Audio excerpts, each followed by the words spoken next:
Hello, welcome to cell. सबसे पहले हम बात करते हैं हमारे आज के पीएनएल की। तो आज के दिन मुझे लगभग 3,000 रुपये का प्रॉफिट हुआ। यहाँ पे आप कॉल की साइड में देखोगे तो लगभग मुझे 1,500 रुपये का लॉस हुआ। तो यहाँ पे पुट पे देखोगे तो लगभग मुझे 4,500 रुपये का प्रॉफिट हुआ। मैंने दोनों साइड में एक एक ही ट्रेड का प्लान किया था कि मेरा रिस्क आप देखोगे यहाँ पे लगभग 1,500 रुपये का था, टारगेट मेरा लगभग 4,500 रुपये का था।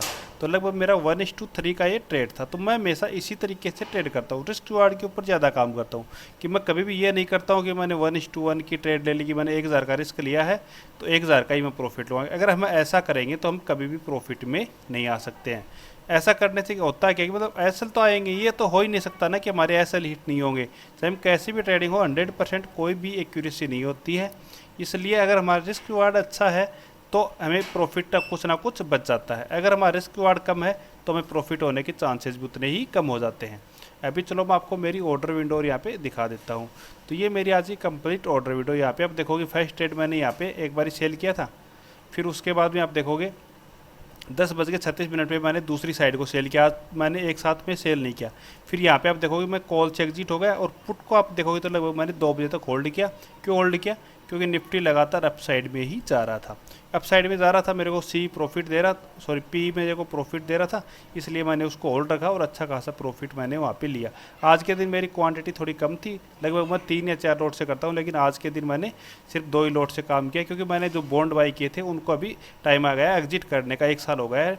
तो इसलिए उनको एग्जिट करने के चक्कर में मेरा मार्जिन अभी कम यूज में आ रहा है। अभी चलो अब चार्ट के ऊपर चलते हैं और पहले हम निफ्टी का वीकली एनालिस करेंगे, फिर हम निफ्टी का डेली भी एनालिस करेंगे। अगर आपको मेरा व्हाट्सअप चैनल ज्वाइन करना तो डिस्क्रिप्शन में लिंक मिल जाएगा, वहाँ से आप ज्वाइन कर सकते हो, जिसके अंदर मेरे को अच्छे अच्छे स्टॉक्स मिलते हैं वो भी मैं वहाँ पे देता रहता हूँ, या फिर कुछ भी मेरे को अच्छी ट्रेड दिखती है वो भी मैं वहाँ पे देता रहता हूँ। और अगर आपको मेरा कोर्स भी ज्वाइन करना है option selling plus option buying का, तो आपको मेरे स्क्रीन पर नंबर मिल जाएगा, वहाँ से आप मेरे से संपर्क कर सकते हैं। अभी इस वीक के अंदर हमारा क्या एनालिस था, सबसे पहले उसकी बात करते हैं। तो यहाँ पे हमारा एनालिस यही था कि लगातार रेंज के अंदर है। मैंने लास्ट वीक का एनालिस नहीं देखा तो आपने देख लेना उसको, कि मैंने ये बोला था कि 5 वीक से निफ्टी लगातार एक रेंज के अंदर है, तो अभी एक ब्रेकआउट आ सकता है। सेम वही हुआ यहाँ पे, देखोगे बिल्कुल अच्छा ब्रेकआउट यहाँ पे अपसाइड में दिया, लगातार अपसाइड में चलता हुआ ये जा रहा है। तो अभी नेक्स्ट वीक में क्या हो सकता है, इतना मूवमेंट आ गया है, यहाँ पे 2 कैंडलें लगातार ग्रीन बन चुके हैं। अभी चांसेस यहाँ पे यही है कि एक कैंडल यहाँ पे वेट करेगा और फिर अपसाइड में ब्रेकआउट देगा। तो नेक्स्ट वीक में अगर हमें पोजिशनल में ट्रेड करना तो यहाँ से ऊपर का, जैसे हमने क्या किया कि इसी वीक के स्टार्टिंग में ही मंडे के दिन इससे ऊपर की हमने सी को सेल कर दिया, इससे नीचे की हमने पी को सेल कर दिया। इसको हम पोजिशनल में रख सकते हैं कि इसका ब्रेकआउट या ब्रेकडाउन देने की चांसेस बहुत कम है और हमें अच्छा प्रॉफिट यहाँ पे मिल सकता है। तो ये ट्रेड हमारे लिए बेस्ट बन सकती है निफ्टी के अंदर।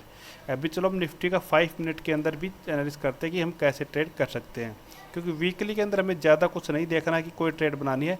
तो अगर हम सेलर है तो वो ट्रेड बना सकते हैं। बायर के लिए मूवमेंट इस वीक में निकल चुका है, तो बायर के लिए कुछ खास बचा वहाँ पे नहीं है। अभी आज के दिन देखोगे तो कैसे ट्रेड हमें करना चाहिए था। देखो बिल्कुल थोड़ा गैप ओपन हुआ, कल की जो क्लोजिंग थी उसको टच किया और फिर वहाँ से अच्छा खासा अप साइड में मूवमेंट आया और फिर यहाँ पे रेंज बनाई। अभी कल के दिन ये स्विंग से, जैसे ये स्विंग हो गया, ये स्विंग हो गया, ये स्विंग हो गया, या फिर हम इसको एक ट्रेड लाइन के तौर पे भी देख सकते हैं। किसी भी तरीके से हम इसको मार्क करके रख सकते हैं। जैसे ये हमारे लिए ट्रेड लाइन भी एक हो सकती है कि ये हमारी एक ट्रेड लाइन बन गई सपोर्ट की। तो चाहे तो हमें क्या करना है, इस स्विंग को ब्रेक करेगा नीचे की साइड में, तो हमें ये स्ट्रेट लाइन को भी ब्रेक करे पहले, फिर इन दोनों स्विंगों को ब्रेक करेगा। फर्स्ट स्विंग ये, सेकंड स्विंग ये, तो इससे नीचे निकलता तो हम पुट की ट्राई कर सकते हैं। हमारे टारगेट जो ये विक नीचे की साइड में हैमर बनी हुई है ना, इस विक का जो लो है यहाँ तक का हमारा टारगेट रहेगा, जो 25,540 का है। हमें ये टारगेट हम आराम से मिल सकता है यहाँ से, अगर नीचे की साइड में आता है तो। अप साइड की हम बात करें तो इन स्विंगों को ब्रेक करता हुआ अप साइड में निकलेगा तो हम ट्रेंड की साइड में हमारी ट्रेड रहेगी।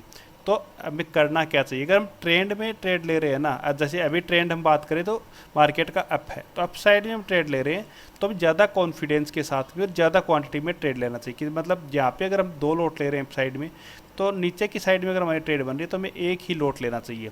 अगर ट्रेंड के हिसाब से अगर हम चलेंगे तो हमारा प्रॉफिट भी ज़्यादा होगा। दूसरा, अगर गैप ओपन हो जाता है, गैप अप की स्थिति में हमें पहले या तो अवॉइड करना है, अगर हम बायर हैं तो हमें अवॉइड ही करना है लगभग 10 बजे तक। 10 बजे से पहले कोई भी ट्रेड यहाँ पे नहीं बनानी है। उसके बाद में देखना है कि मार्केट कैसा चल रहा है। अगर हम सेलर हैं तो चांसेस यही है कि अगर गैप ओपन हो जाता तो एक रेंज बनाने के चांसेस हैं, तो हम स्ट्रेडल स्ट्रेंगल की ट्रेड बना सकते हैं। गैप डाउन की स्थिति में हम कैसे ट्रेड कर सकते हैं, अगर इस वीक के आसपास गैप डाउन ओपन होता है तो ये हमारा यहाँ से ट्रेड के लिए टारगेट था, तो ये हमारे लिए सपोर्ट है, अच्छा खासा सपोर्ट है ये।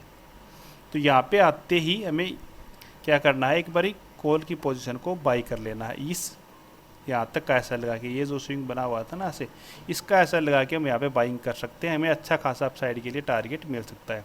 अभी चलो हम बैंक निफ्टी का अवेयरनेस कर लेते हैं कि बैंक निफ्टी के अंदर हम कैसे काम कर सकते हैं मंडे के दिन। तो बैंक निफ्टी आप देखोगे आज पूरे दिन अच्छा ये थोड़ा डिपा है, फिर कंप्लीट डे अप ट्रेंड में है। निफ्टी की बजाय बैंक निफ्टी ज़्यादा अप ट्रेंड में रहा है। तो बैंक निफ्टी के अंदर भी हमें ये जो स्विंग बना के नीचे आए फिर इसको ब्रेक किया ना, इसको हमें मार्क रखना है, जो लगभग है 57300, इसको हमें मार्क रखना है। अगर इससे नीचे निकलता तो हमें पुट की ट्राई करनी है, इससे पहले हमें पुट की तरफ देखना भी नहीं है। अपसाइड की हम बात करें तो जो आज का हाई था उसको ब्रेक कर देगा ना, तो भी हमें अपसाइड के लिए ट्रेड बना सकते हैं। क्यों बना सकते हैं, क्योंकि यहाँ से एक अपसाइड में मूवमेंट हमें देखने को मिल सकता है। अपसाइड का ये ट्रेंड है तो हम अपसाइड में ट्रेड का प्लान कर सकते हैं। गैप डाउन ओपन होता है, गैप डाउन की स्थिति में हमें अगर इस स्विंग के आसपास गैप डाउन ओपन होता है तो हमें कॉल की ही ट्राई करनी है, क्योंकि एक तो ये राउंड लेवल है। डायरेक्ट यहाँ पे अगर राउंड लेवल के आसपास ओपन होगा तो यहाँ से अच्छा खासा अपसाइड में मूवमेंट आ सकता है।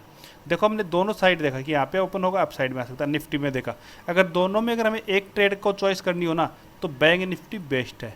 बैंक निफ्टी के अंदर दो सपोर्ट बन रहे हैं, एक तो राउंड लेवल का सपोर्ट बन रहा है और दूसरा ये यहाँ पे स्विंग लिया हुआ है तो ये सपोर्ट बन रहा है। तो इस तरीके से अगर हमें ट्रेड दोनों में से किसी एक में करना हो तो बैंक निफ्टी बेस्ट है अपसाइड के लिए।